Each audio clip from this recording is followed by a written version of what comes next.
जब भी मुझे याद करोगे मैं तुम्हारे सामने आ जाऊंगा और तुम हजारों वर्ष तक राज्य करो, भक्ति का प्रचार करो, अंत में तुमको मेरा परम पद प्राप्त होगा।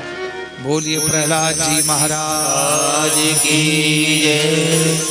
श्री सुखदेव जी कहते हैं, राजन, भगवान के चरणों में सच्चे भाव से, प्रेम से जिसका मन वचन कर्म से परमात्मा के चरणों में सच्ची प्रीति होती है, तो परमात्मा हर क्षण उसकी रक्षा करते हैं, उस पर कृपा करते हैं, दया करते हैं। हे राजन, स्वयंभू, स्वारोचिष, उत्तम, तामस, ये 4 प्रकार के मनवंतरों में स्वयंभू मनवंतर से पूर्व की बात है। एक कदली वन में गजराज रहते थे, जिसके शरीर में 10,000 हाथी का बल। जिस जंगल से निकले तो शेर भी कांपता था। जिसकी सैकड़ों हजारों पत्नियां, सैकड़ों हजारों बेटा, बहुत बड़ा परिवार, और जिस जगह से निकलता तो बड़े बड़े शेर भी कांपते। और त्रिकूट नाम के पर्वत के बीच में एक सरोवर है। वो गजराज उस सरोवर में जल पीने के लिए जाता है। गज को जल बहुत प्रिय है, जल विहार बहुत करता है। तो वो अपने सूंड में पानी भर के पूरे परिवार को नहलाता, बच्चों को, परिवार को, पत्नियों को, उसको भी सब नहलाते। श्री सुखदेव जी कहते हैं, राजन, आसीत गिरिवरो राजन त्रिकूट इति विश्रुतः क्षीरोदेनामृता श्रीमान् योजनायुतमुच्छ्रितः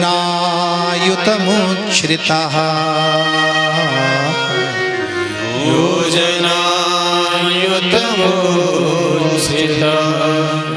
हे राजन, एक त्रिकूट नाम का पर्वत है।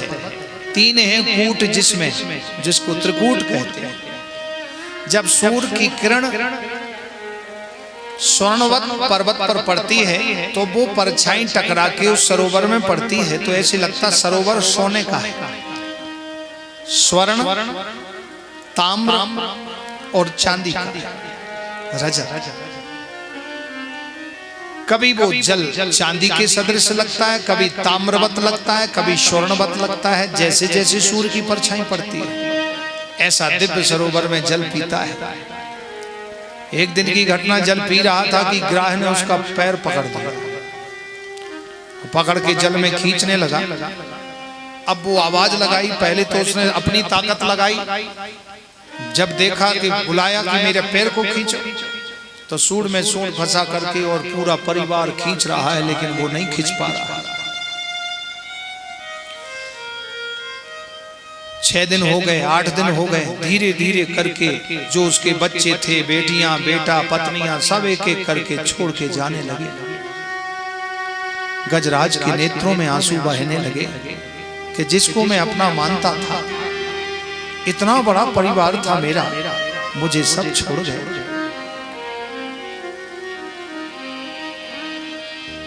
अठारह दिन तक युद्ध चला। जलीय जीव की ताकत जल में ज्यादा होती है। कभी वो ग्राह पैर पकड़ के जल में खींच ले जाता है। हाथी की तिल के बराबर, जौ के बराबर सूंड बजती है, फिर वो खींच करके लाता है, किनारे आ जाता है। 18 दिन तक युद्ध चला।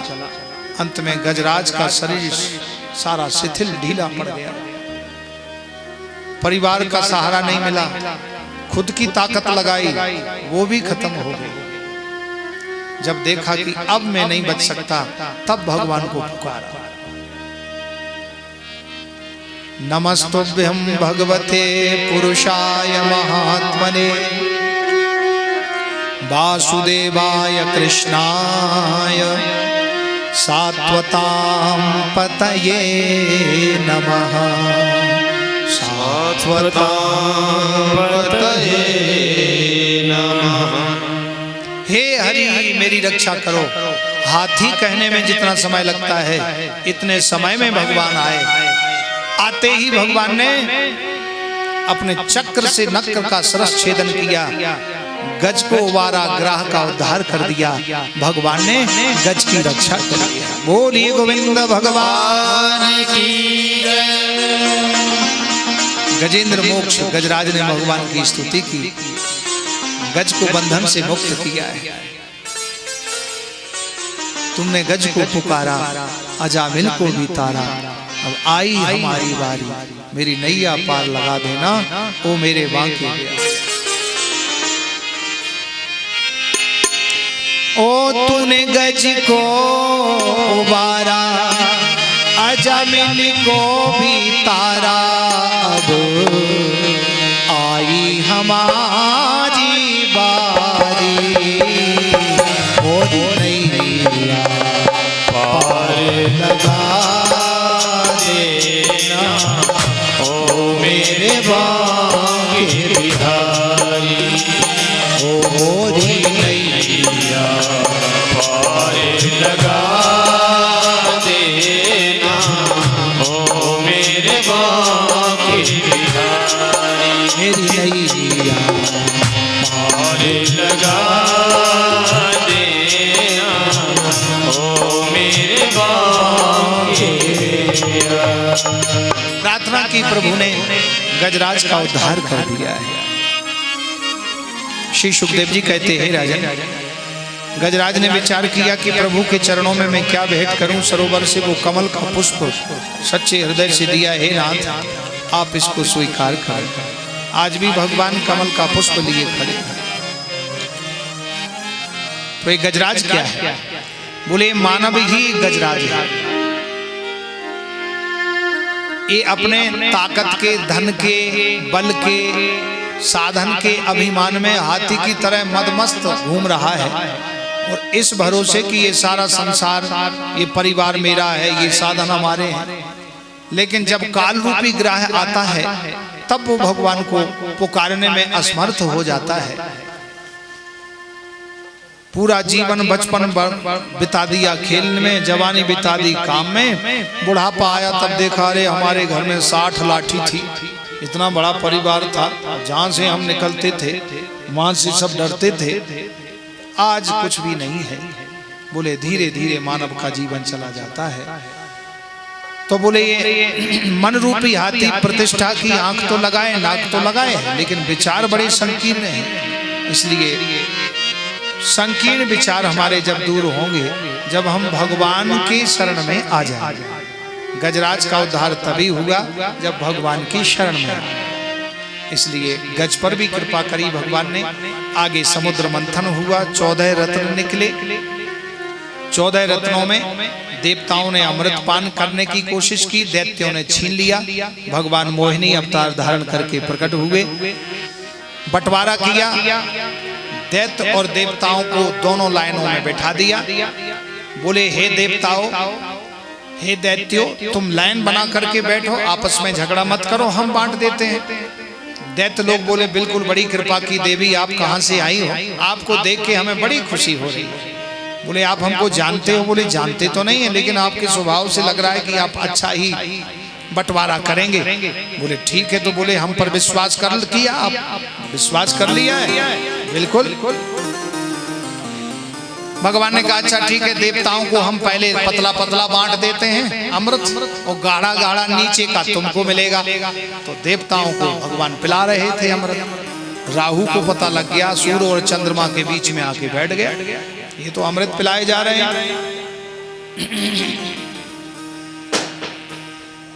जब तक राहु अमृत पी चुका, चंद्रमा ने कहा भगवान ये तो राहु है, दैत्य है। भगवान ने चक्र सुदर्शन से वहीं उसका धड़ सिर से अलग कर दिया। केतु जीवित हो गया। इस प्रकार से भगवान ने कहा कि अब इसको देवताओं में कर लिया जाए।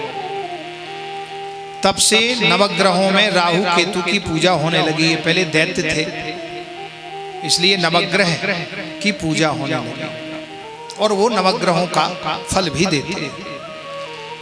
देवासुर संग्राम हुआ, देवताओं की विजय हुई, दैत्यों की पराजय हुई, बलि का वध हो गया।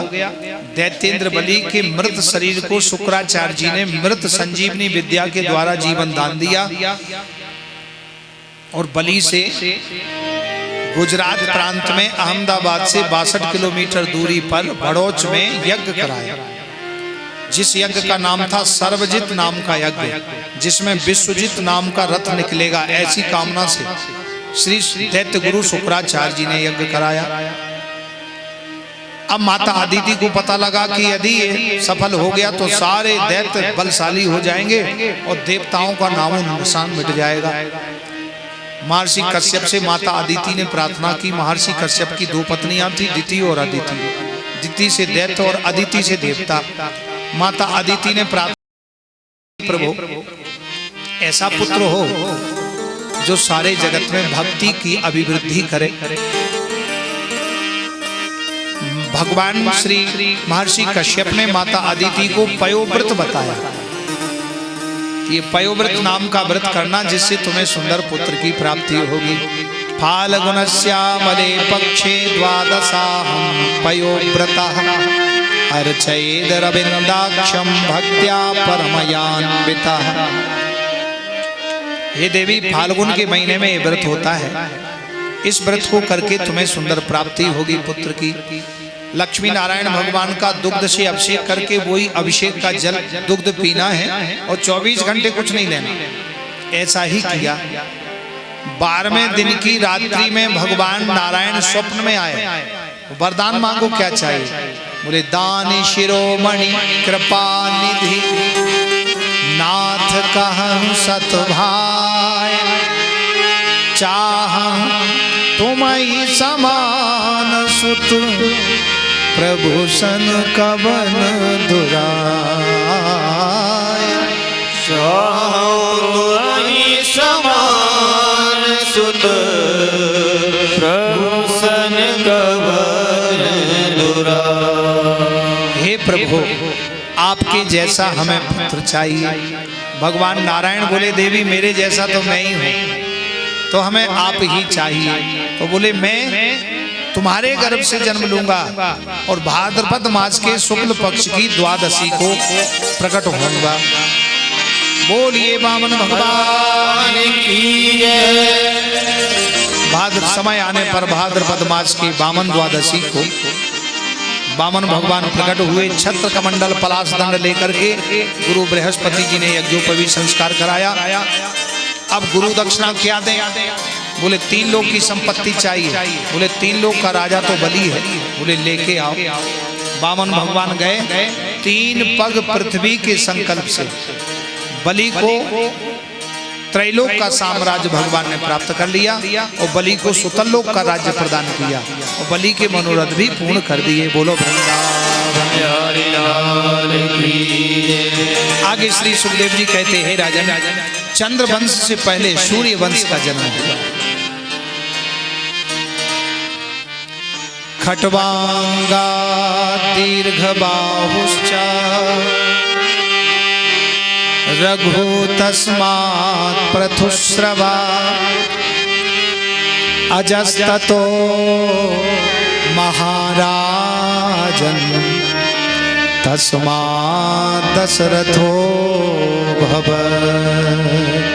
तस्मात् दशरथो भवत्। एक राजा खट्वांग हुए। खट्वांग की वंश परंपरा में दीर्घबाहु हुए। दीर्घबाहु के वंश में राजा रघु हुए। रघु के वंश में प्रथुश्रवा हुए। प्रथुश्रवा के वंश में एक राजा अज हुए। अज के वंश में राजा दशरथ जी हुए और दशरथ जी के वंश में राम लक्ष्मण भरत शत्रुघ्न प्रकट हुए। बोलिए राजा रामचंद्र भगवान की जय हो। भागवत में राम कथा केवल 2.25 अध्यायों में वर्णन किया गया है। एक श्लोक में संपूर्ण श्रीमद् रामचरितमानस वर्णन कर दिया। गुरुवर थे त्यक्त राज्यो व्यचर धनुबनम पद्म पद्भ्याम प्रियायाः पाणिस्पर्शा क्षमाभ्याम रजित पथ रुजो यो हरीन्द्रानुजाभ्याम वैरूप्याः शूर्पणख्याः प्रिय विरह रुषा रोपित भ्रू विजृंभ त्रस्ताब्धिर्बद्ध सेतुः खलदव दहना कौशलेन्द्रो वतान्ना। कौशलेन्द्रो वतान्ना। एक श्लोक में संपूर्ण श्री रामचरितमानस हो गया। गुरुवर थे त्यक्त राज्यो। गुरु जी विश्वामित्र जी की आज्ञा से राज्य को त्याग करके यज्ञ पूरा करने गए। व्यचर धनुबनम पद्म पदभ्याम प्रियाया पाणिस्पर्शात् क्षमाभ्याम। अपने चरण कमल की रज से ऋषि पत्नी अहिल्या का उद्धार किया। फिर धनुष तोड़ा और धनुष तोड़ करके सीता स्वयंवर किया और अयोध्या में आए। अयोध्या से फिर वन को चले। फिर वन को जाकर के पंचवटी में सीता जी का हरण हुआ।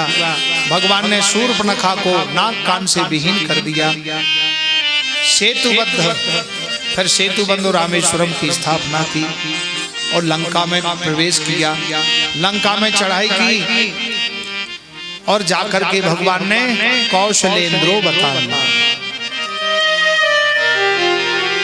रावण का उद्धार किया। राक्षसों का उद्धार करके सीता जी को पुष्पक विमान में बिठा के आए और पुनः अयोध्या में आए। बोलिए राजा रामचंद्र भगवान की जय जय श्री राम। सीताराम दरस रस बरसे जैसे सावन की झड़ी। श्री रघुनाथ जी आज 14 वर्ष के बाद आए हैं। जनक नंदिनी सीता श्री रघुनाथ सिंहासन पर बैठे हैं। राजा राम अवध राजधानी गावत गुण सर मुनि बरवानी। जय जयकार हो रही है। धन्य है प्रभु की छल। ओ सीताराम दरस रस बरसे जैसे सावन की झड़ी। सीताराम दरस रस बरसे जैसे सावन की झड़ी। सीताराम दरस रस बरसे जैसे सावन की झड़ी। सीताराम दरस रस बरसे जैसे सावन की झड़ी। ओ सावन की झड़ी प्यारे कानों में पड़ी। सावन की झड़ी प्यारे कानों में पड़ी। सीताराम दरस रस बरसे जैसे सावन की झड़ी। सीताराम दरस रस बरसे जैसे सावन की झड़ी।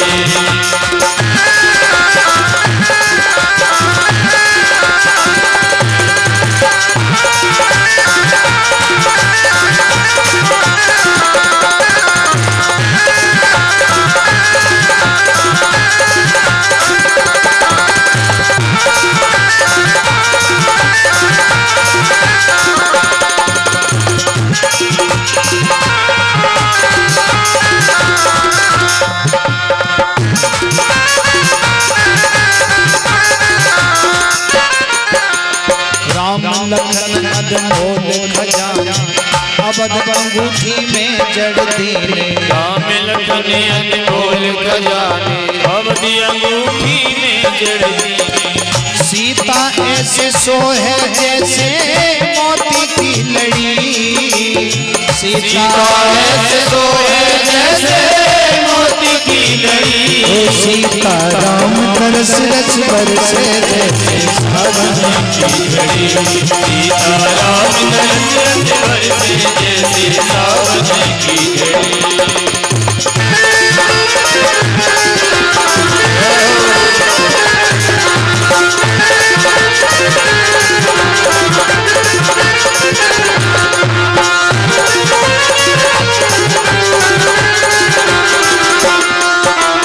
राम सिया का रूप निहारी नाचे गावे सब नर नारी। राम सिया का रूप निहारे नाच गावे सब नर नारी।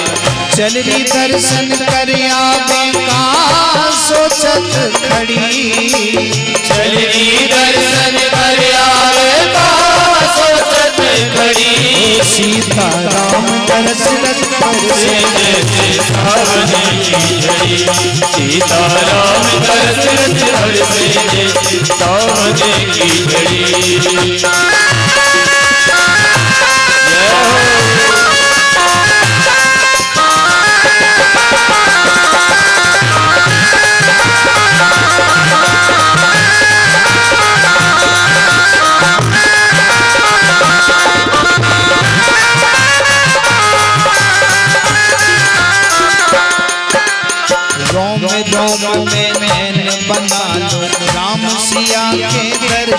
पालो। रोम रोम में नैन बना लो, राम सिया के दर्शन पालो। रोम रोम को नैन बना लो, राम सिया के दर्शन पालो। रोम रोम को नैन बना लो, राम सिया के दर्शन पालो। बरसों पीछे आई है ये मिलन की घड़ी, बरसों पीछे आई है ये मिलन की घड़ी। सीता राम दरस रच बरसे सावन की झड़ी। सीता राम दरस रच बरसे सावन की झड़ी। सीता राम दरस रच बरसे सावन की झड़ी। सीता राम दरस रच बरसे सावन की झड़ी। बोलिए अयोध्या नाथ की जय। ओ सीताराम की प्यारी रजधानी लागे, रजधानी लागे। मोहे मीठो मीठो सरयू जी को पानी लागे। राम जी की प्यारी रजधानी लागे, रजधानी लागे। मोहे मीठो मीठो सरयू जी को पानी लागे। ताली बजा के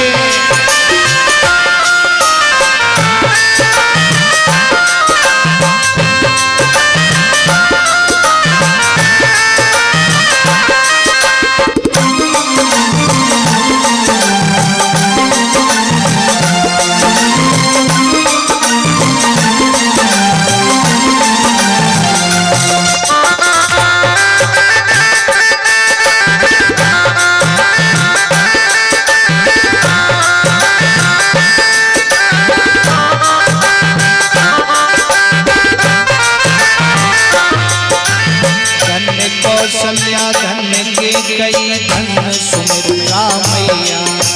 धन्य कौशल्या धन्य के कई धन सुमित्रा मैया। धन्य भूप दशरथ के आंगन खेले चारों भैया। धन्य भूप दशरथ के खेले चारों भैया। मीठी तोतली रसीली प्रभु की वाणी लागे, प्रभु की वाणी लागे। मोहे मीठो मीठो सरयू जी को वाणी लागे। सीताराम जी की प्यारी रजधानी लागे, रजधानी लागे। मोहे मीठो मीठो सरयू जी को वाणी लागे। बधाई हो।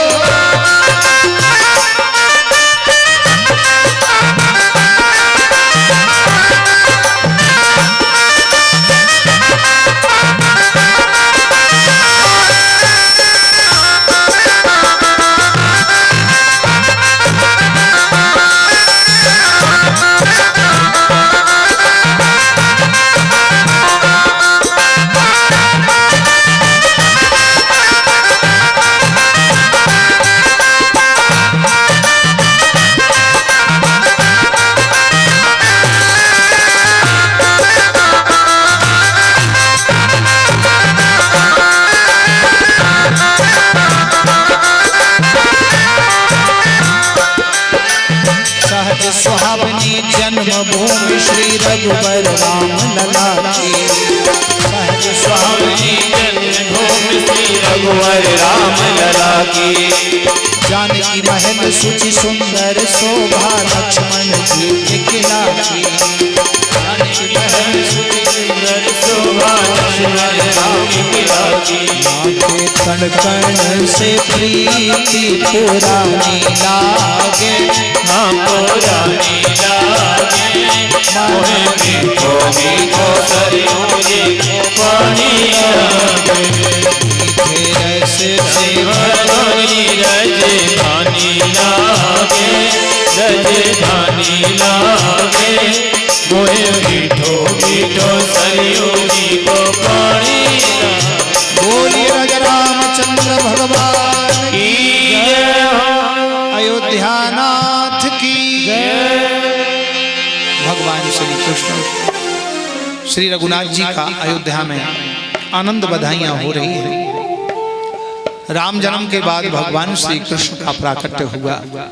त्रेता के अंत में श्री रघुनाथ जी का प्राकट्य हुआ और द्वापर के अंत में श्री कृष्ण का प्राकट्य हुआ। हे परीक्षित, कथितो वंश विस्तारो भवता सोम सूर्ययो राज्ञां चोभय वंश्यानां चरितं परमाद्भुतम्। चरितं परमाद्भुतम्। कथितो वंश विस्तारो भवतः सोम सूर्ययोः राज्ञां चोभय वंश्यानां चरितं परमाद्भुतम्। हे परीक्षित,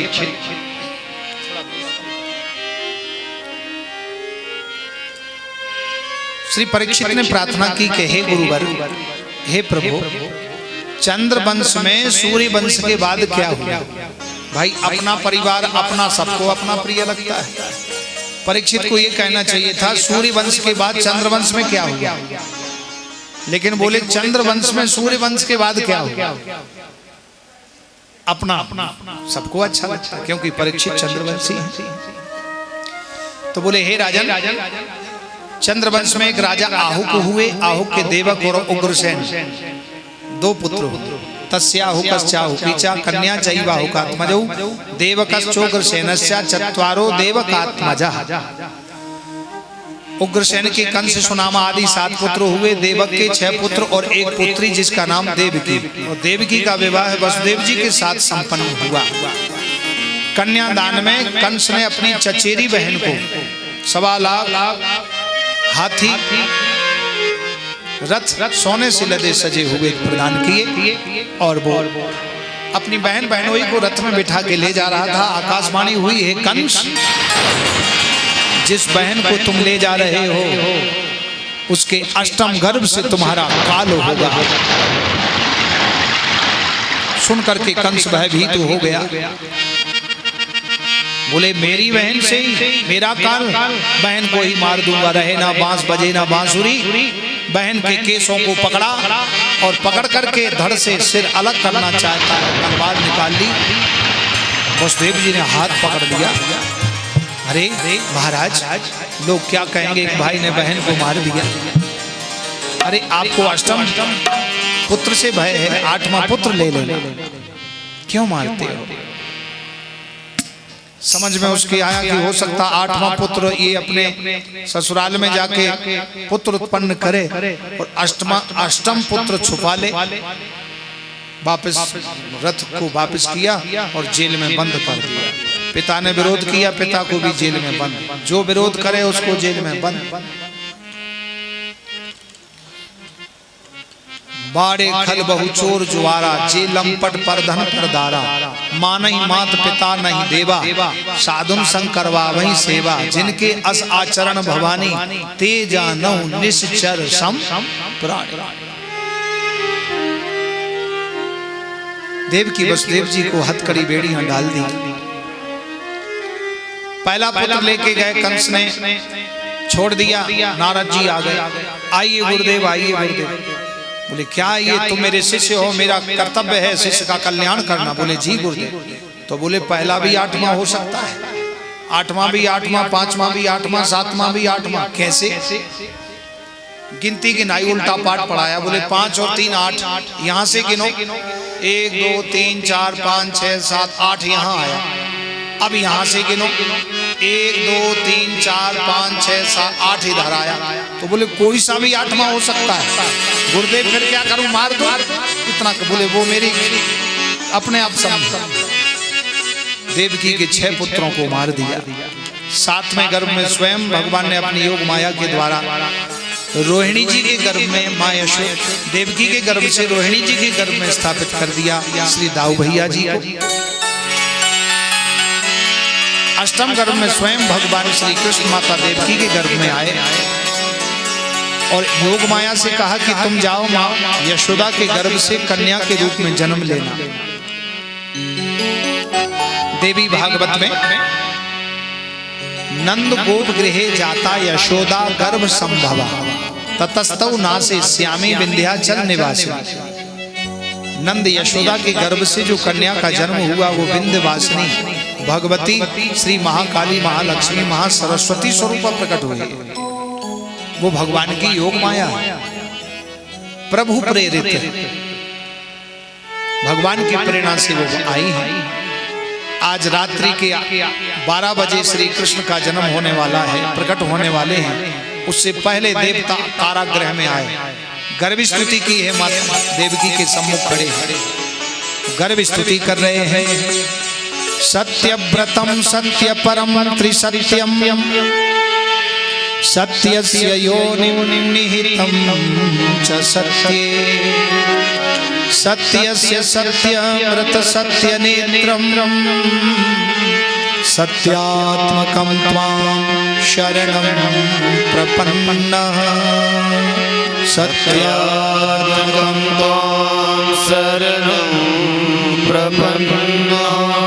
हे सत्य स्वरूप परमात्मा, आपका त्रिकालाबाधित्वम सत्यत्वम, आप तीनों कालों में सत्य हैं। आदि में सत्य, मध्य में सत्य, अंत में सत्य। सृष्टि के प्रारंभ में आप, सृष्टि के मध्य में आप। हे सत्य स्वरूप परमात्मा, आप शीघ्र प्रकट होइए और ये दुखों से हमें दूर कीजिए। सभी देवी देवताओं ने भगवान की प्रार्थना की। भगवान ऐसे थोड़ी मिलते हैं, पहले प्रेयर